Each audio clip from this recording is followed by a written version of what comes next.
Let's hear it for Ty.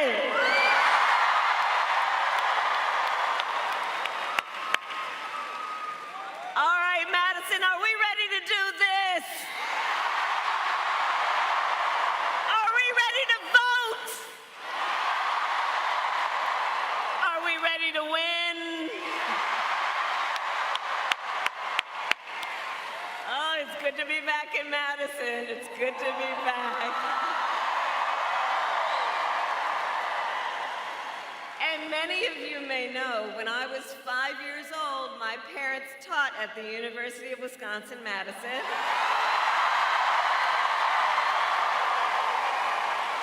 And so for a time, my sister Maya and I lived not far from here in a house on Lake Mendota. So it's good to be back, and it is good to be with so many incredible leaders. And I first of all want to thank everybody who is here right now for taking the time you have taken to be here. I also want to thank our governor of Wisconsin, Governor Evers. Thank you always. Every time I land, he says, "Welcome home." Senator Baldwin,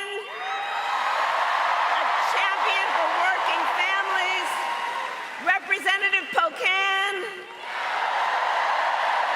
Mayor Rhodes Conway, Mandela Barnes, and can we hear it for our amazing musicians, Gracie Abrams, Remy Wolf, The National, and Mumford and Sons. All right, so Madison, early voting has started. Here in Madison, you can vote early now through Sunday, November 3rd. And we need you to vote early, Wisconsin, because we have 6 days left in one of the most consequential elections of our lifetime, and we have work to do. But we like hard work. Hard work is good work. Hard work is joyful work. And make no mistake, we will win. We will win. Yes, we will. We will win. We will win. And I will tell you, we will win. We will win because when you know what you stand for, you know what to fight for.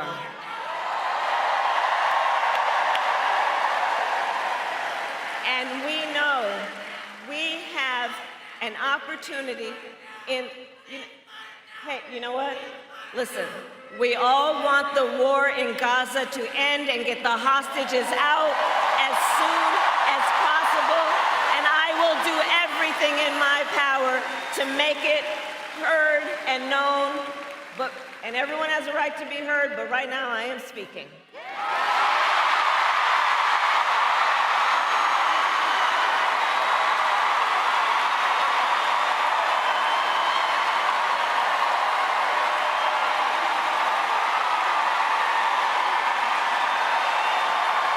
Thank you. So, Madison, we have an opportunity in this election to turn the page on a decade of Donald Trump trying to keep us divided and afraid of each other. That is who he is, but Madison, that is not who we are.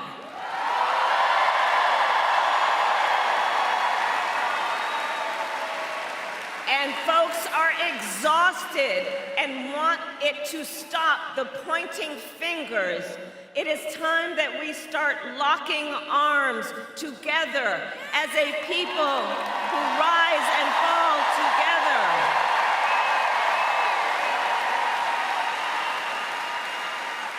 And it is time for a new generation of leadership in America.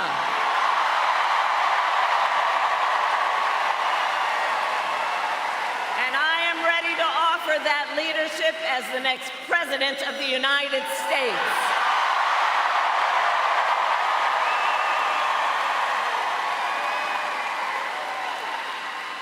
Wisconsin, you know me. I'm not afraid of tough fights. For decades, as a prosecutor and a top law enforcement officer of our biggest state, I won fights. I won fights against the big banks that ripped off homeowners, against for-profit colleges that scammed veterans and students, against predators who abused women and children, against cartels that trafficked in guns and drugs and human beings. And Wisconsin, if you give me the chance to fight on your behalf as president, there is nothing in the world that will stand in my way of fighting for you.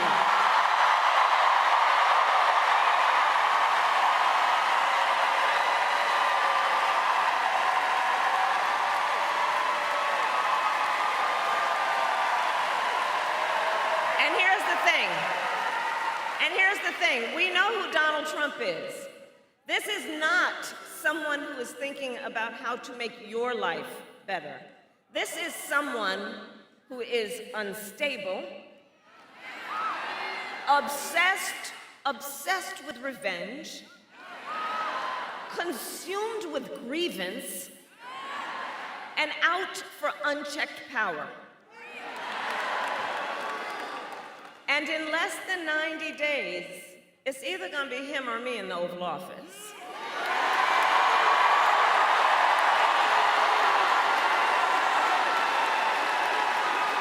And here's what you know, and here's what we know. If he is elected, it's not going to happen, but if he were elected, on day one, Donald Trump would walk into that office with an enemies list. You know, he talks about the enemies from within. When I am elected, I will walk in with a to-do list focused on your needs.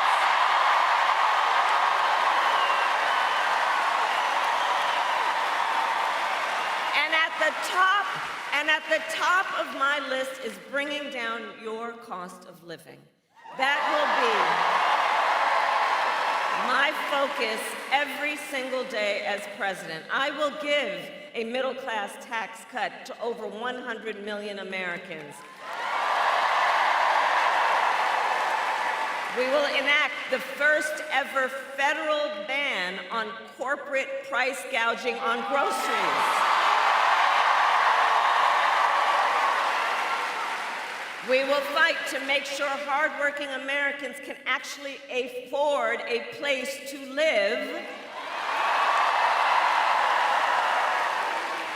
And if any of you out there are caring for an elderly parent, well, my plan will cover the cost of home care under Medicare so that seniors can get the help and care they need to stay in their own homes. It's about dignity. It's about dignity. And my plan will lower the cost of childcare, cut taxes for small businesses. Do we have any small business owners here? I love our small businesses. My plan will lower healthcare costs because, by the way, I believe access to healthcare should be a right and not just a privilege of those who can afford it.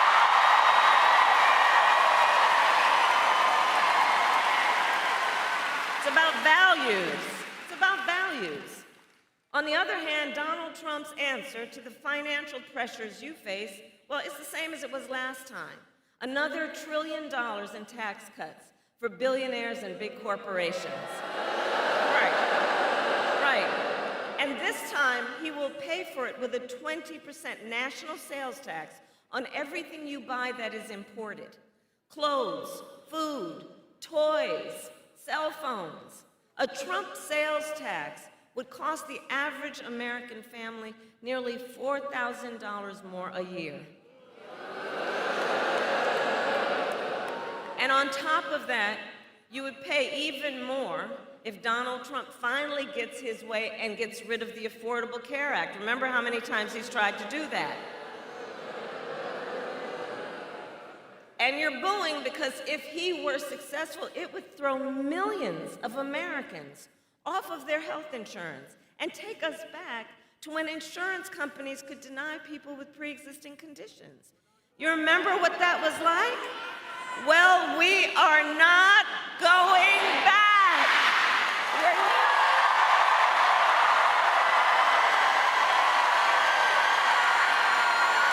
We're not going back. Just like Wisconsin's state motto tells us, we will move forward.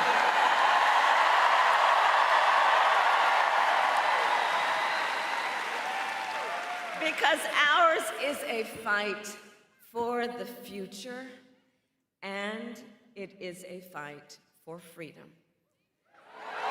Freedom. Like the fundamental freedom of a woman to make decisions about her own body and not have her government tell her what to do.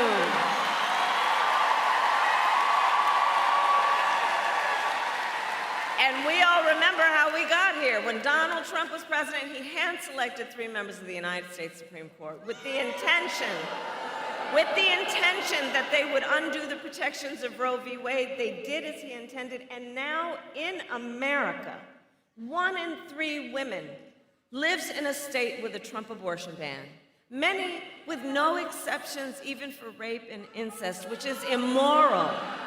Immoral. And look, Donald Trump's not done. He would ban abortion nationwide. Yes, even here in Wisconsin. And he would restrict access to birth control, put IVF treatments at risk, and force states, listen to this, force states to monitor women's pregnancies. Just Google Project 2025.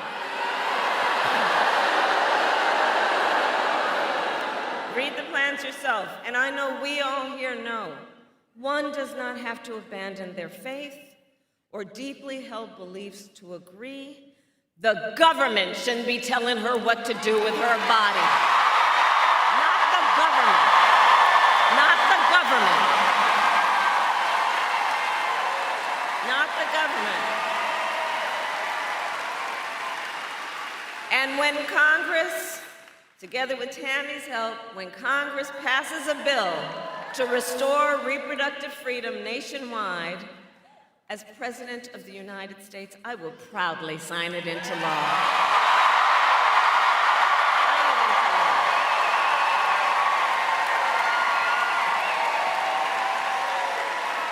So, Wisconsin, I am asking for your vote.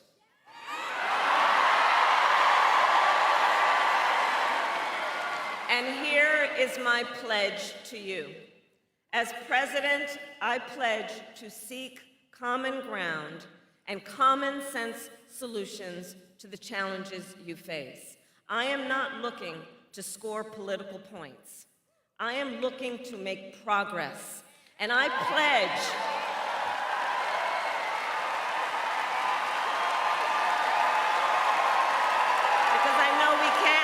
because I know we can. I know we can make progress.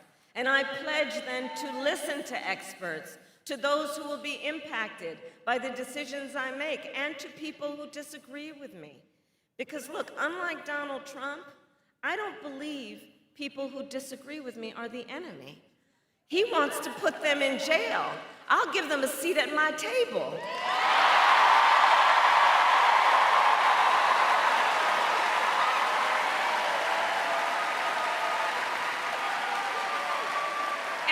I pledge to always put country above party and self, and to be a president for all Americans.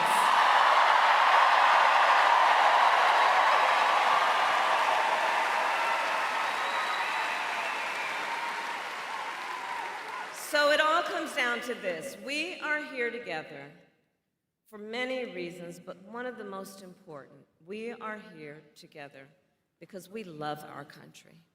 We love our country. We love our country. And when you love something, you fight for it.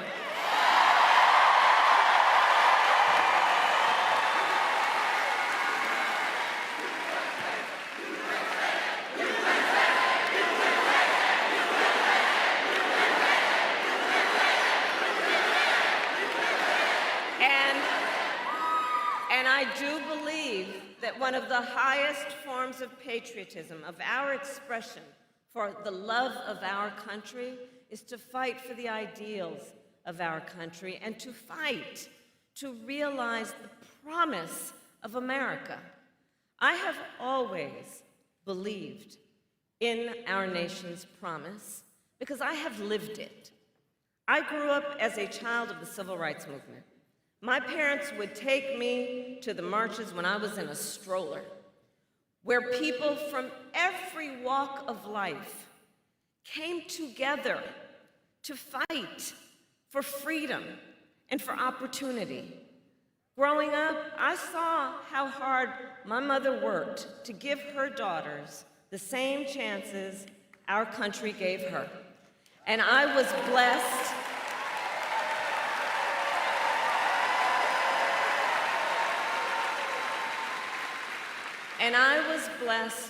to have family by blood and family by love who instilled in me the values of community and compassion and faith. I've spent my life fighting for people who have been hurt or who have been counted out, but who never stop believing that in our country, anything is possible. I have lived the promise of America.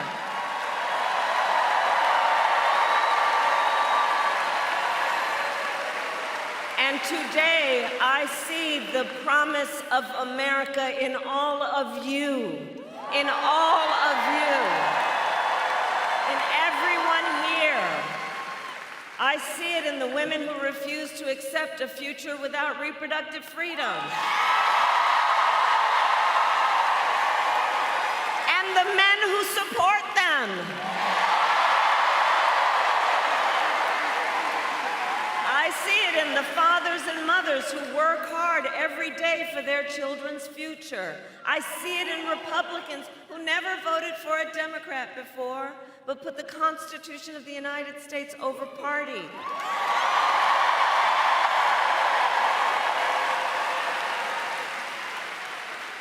And every day I see the promise of America in all the young leaders who are voting for the first time.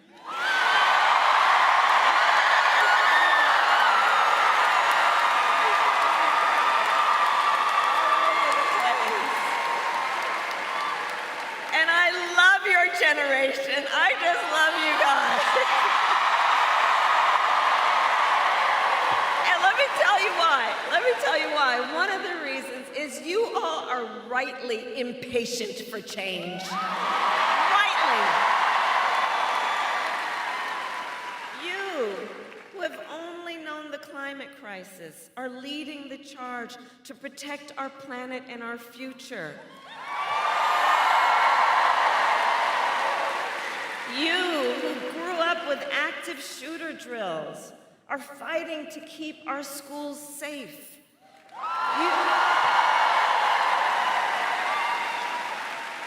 You who now know fewer rights than your mothers and grandmothers, are standing up for freedom. And what I know about you is these issues are not theoretical. This is not political for you. This is your lived experience. And I see you, and I see your power. I see your power, and I am so proud of you. Can we hear it for our first-time voters?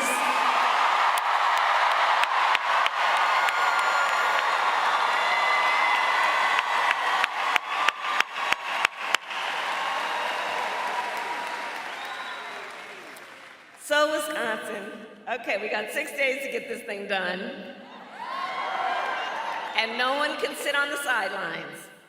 So let's spend the next 6 days so that when we look backward after the 6th day, we will know we did everything we could, okay?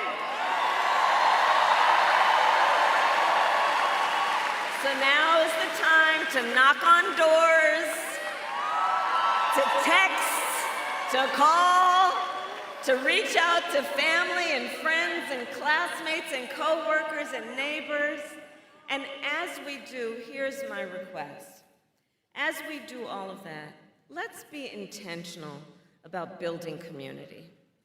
And let's be intentional about building coalitions. Let's remember that the vast majority of us have so much more in common than what separates us. And let's approach this. Let's approach this with that spirit, and with the spirit of in the face of a stranger seeing a neighbor. Let's do it that way, okay? Let's do it that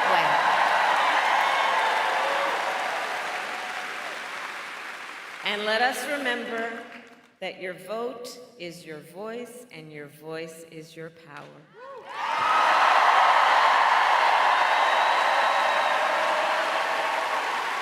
So, Madison, today I ask you, are you ready to make your voices heard? Do we believe in freedom? Do we believe in opportunity? Do we believe in the promise of America? And are we ready to fight for it? And when we fight, we win. God bless you, and God bless the United States of America.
Keep on running, 'cause the winner don't quit on themselves.